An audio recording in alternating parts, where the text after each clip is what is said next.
الشيطان الرجيم بسم الله الرحمن الرحيم قل هو الله أحد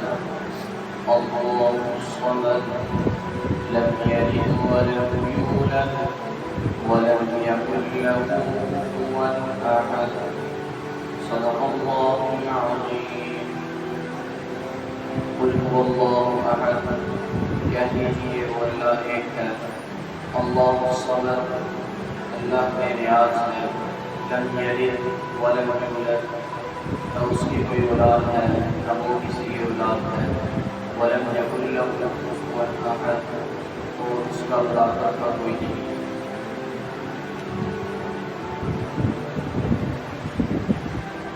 یہاں پہ لفظ قل لے کر آئے ہیں، لفظ قل سے رسول اللہ صلی اللہ علیہ وسلم کی نبوت و رسالت کی طرف اشارہ ہے کہ آپ صلی اللہ علیہ وسلم کو حکم دیا جا رہا ہے، آپ لوگوں کی ہدایت کے لیے آئے ہیں، آپ لوگوں کو فرما دیجیے واللہ احد، کیا فرما دیجیے واللہ ایک ہے، اللہ احد، یہاں پہ لفظ احد لے کر آئے ہیں۔ احد اور واحد ان دونوں کا معنی ایک ہی ہو گیا، لیکن احد، لفظ احد جو ہے اس کے مفہوم میں یہ چیز بھی داخل اور شامل ہے، اس کے مفہوم میں یہ چیز بھی داخل اور شامل ہے کہ وہ اللہ تعالیٰ کسی چیز کے مشابہ اور مشابہت نہیں رکھتا، کہ وہ اللہ تعالیٰ یکتا ہے،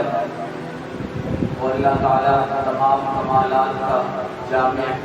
اور تمام نقائص سے پاک ہے، تمام عیوب سے پاک ہے۔ لفظ احد کے مفہوم میں یہ تمام چیزیں داخل ہیں، اور یہ قل هو اللہ احد، اس کے اندر ایک چھوٹی سی آیت کے اندر اللہ تعالیٰ نے رسول اللہ صلی اللہ علیہ وسلم کی نبوت اور رسالت کا ذکر بھی کر دیا اور اپنی صفات اور ذات کا ذکر بھی کر دیا، یعنی ایک چھوٹی سی آیت میں دونوں چیزیں بیان کر دی گئی۔ علماء اکرام فرماتے ہیں کہ یہ چھوٹی سی آیت جو ہے اس کے اندر اتنی مباحث ہیں کہ اگر اس کے اوپر کتابیں لکھی جائیں تو وہ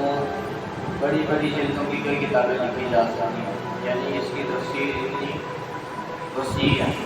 اتنی مباحث اس کے اندر جمع ہے۔ آگے اللہ الصمد، لفظ صمد کے کئی معنی آئے ہیں، لفظ صمد کے بہت سے معنی مفسرین اکرام نے نقل کیے ہیں۔ امام حدیث عبرانی نے اپنی کتاب السنہ کے اندر ان تمام اقوال کو جمع کیا ہے، ان تمام اقوال کو جمع کرنے کے بعد فرمایا کہ یہ تمام اقوال صحیح ہیں، اور جو ان میں صفات بیان کی گئی ہیں وہ تمام کی تمام صفات اللہ تعالیٰ کی ذات میں پائی جا رہی ہیں۔ اور لفظ صمد کے معنی، اصل معنی جو ہے وہ یہ ہے کہ تمام ضروریات اور حاجات میں جس ذات کی ضرورت پڑتی ہے اس کو صمد کہتے ہیں، یعنی اللہ تعالیٰ کی ایسی ذات ہے کہ ہمیں تمام مخلوقات کو جو بھی ضرورت پڑتی ہے، جو بھی حاجت ہوتی ہے، وہ اس تمام کی تمام ضروریات اور حاجات میں مخلوق اس ذات کی طرف رجوع کرتی ہے۔ خلاصہ یہ ہے کہ وہ کسی کا محتاج نہیں، سب کسی کے محتاج ہیں، یہ لفظ صمد کا معنی ہے۔ آگے لم یلد ولم یولد، اس کے اندر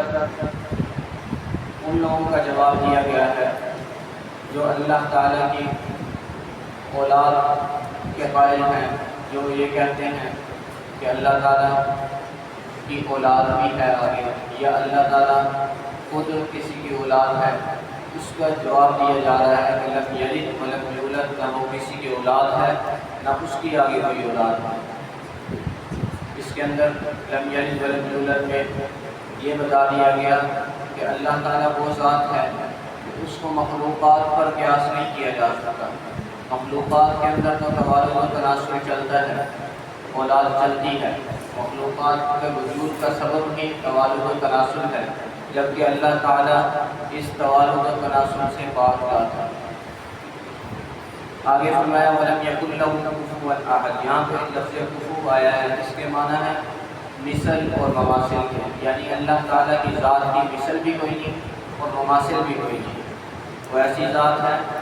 جس کی پوری کائنات میں مثل بھی کوئی نہیں اور مثال بھی کوئی نہیں۔ اور یہ سورہ اخلاص جو 1.5 لائن کی صورت ہے، 4 آیات ہیں اس کے اندر تمام مشرکانہ خیالات کا جواب دے دیا گیا ہے، رد کر دیا گیا ہے، کیونکہ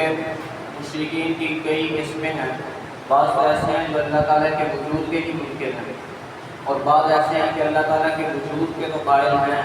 وجود کو تو مانتے ہیں، تسلیم کرتے ہیں، لیکن اللہ کی عبادت کے ساتھ ساتھ وہ غیر اللہ کی عبادت بھی کرتے ہیں۔ تو لفظ اللہ احد جو لے کر آئے، اس سے ان کا بھی رد ہو گیا، جو اللہ کے وجود کے قائل نہیں ہیں اور جو اللہ کے ساتھ کسی کو شریک ٹھہراتے ہیں اور اس کی بھی عبادت کرتے ہیں، ان کا رد کر دیا گیا کہ اللہ ایک ہی ذات ہے، وہی عبادت کے لائق ہے، وہی معبود ہے، اور وہی تمام کمالات کا جامع، تمام وجود سے پاک ہے۔ اور بعض مشرکین کی ایک ایسی قسم ہے جو اللہ تعالیٰ کو یکتا بھی مانتی ہے، عبادت بھی اسی کی کرتی ہے، لیکن حاجت روا، مشکل کشا کسی اور کو مانتی ہے، اللہ کے ساتھ ساتھ کسی اور کو بھی مانتے ہیں حاجت روا۔ تو ان کا جواب دے دیا گیا اللہ الصمد میں، کہ اللہ ایسی ذات ہے جو بے نیاز ذات ہے، یعنی وہ کسی کے محتاج نہیں، سب اسی کے محتاج ہیں۔ اس کے اندر اللہ تعالیٰ کے مشکل کشا اور حاجت روا ہونے کو بیان کیا گیا۔